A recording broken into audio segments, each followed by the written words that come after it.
Coucou, c'est Claire. Dans ce voyage intérieur 10, assez particulier, il ne me met pas super à l'aise, ce voyage intérieur 10, parce qu'en fait, je ne m'attendais pas... de temps en temps, au cours du voyage, on ne s'attend pas à avoir une étape qu'on n'avait pas prévue. Donc dans ce 10, ce que je veux te dire dans cette deuxième vidéo, c'est le connais-toi toi-même de Socrate, Knotis Seoton. À l'époque, j'avais fait du grec. Et ben en fait, je pense qu'il ne suffit pas dans le chemin vers le bonheur. Donc se connaître, effectivement, observer ses comportements, comme dirait Joe, c'est observer ses pensées inconscientes, observer ses comportements inconscients, être cet explorateur lucide qui regarde un peu la façon dont on vit et la façon dont on répète certaines choses qu'on ne veut plus répéter. Observer, comme dit Eckhart Tolle, tout ce que l'on ressent, nos émotions positives, nos émotions négatives. Souvent, nos émotions négatives viennent d'une programmation et quand on est sujet à l'anxiété, sujet à la peur, sujet au perfectionnisme, on a tendance à tout le temps y replonger. Donc se connaître, savoir qu'on est sujet à l'anxiété, savoir qu'en fait on se détend parce que peut-être 95% des gens sont sujets à l'anxiété. Ça suffit pas de savoir qu'on a ce schéma. Ça suffit pas de savoir qu'on a été mal programmé. C'est le premier pas. C'est le premier pas pour plonger dans la rivière du changement. Mais ensuite, ce que je voulais te confier, c'est que cette lucidité est indispensable.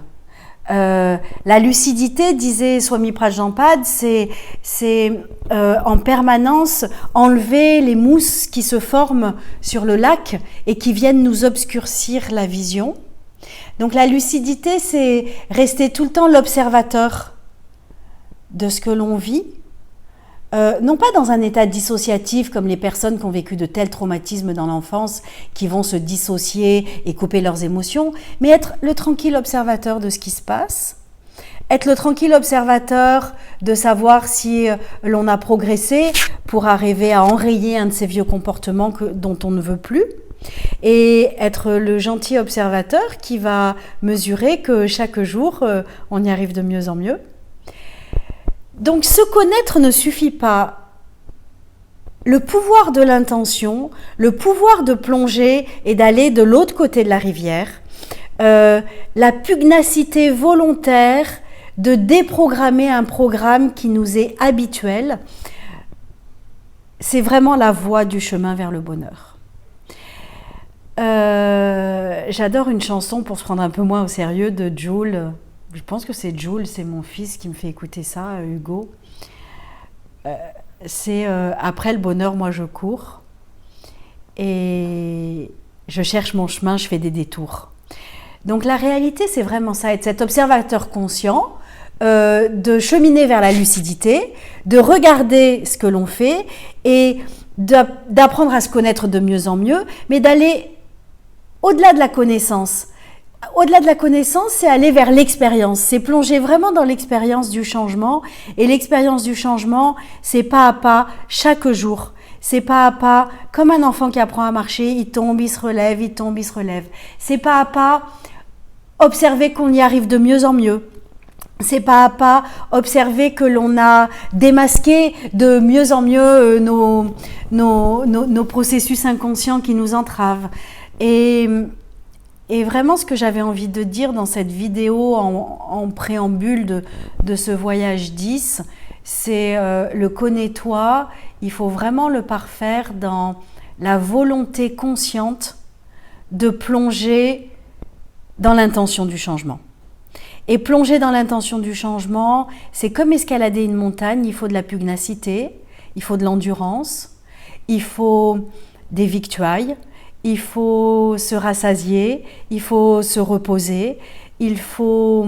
Oh là là, tous ces il faut, si Marshall m'entendait, se dépasser. En fait, c'est vraiment...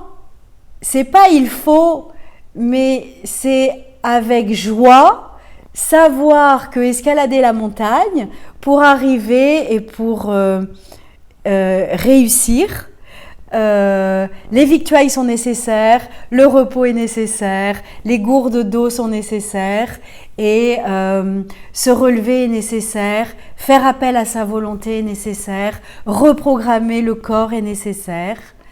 Et tout ça avec la joyeuse observation de l'observateur conscient qui, en permanence, va nous permettre de nous reconnecter au moment présent. Voilà ce que je voulais te dire sur cette vidéo. Finalement, le connais-toi de Socrate, en fait, il ne suffit pas, à mon avis. La volonté consciente d'y arriver est indispensable. La volonté consciente, c'est mobiliser son cerveau intentionnel et c'est poser l'intention. Je t'ai raconté l'histoire de la plume bleue et poser l'intention, ça fait des miracles. Ça peut faire des miracles en 1 an, en 2 ans, en 3 ans. Ça prend le temps que ça prend, mais le connais-toi ne suffit pas. L'intention consciente va t'aider grandement. En tout cas, moi, ça m'a aidé grandement. Je te remercie d'avoir passé ce moment avec moi et je te dis à bientôt.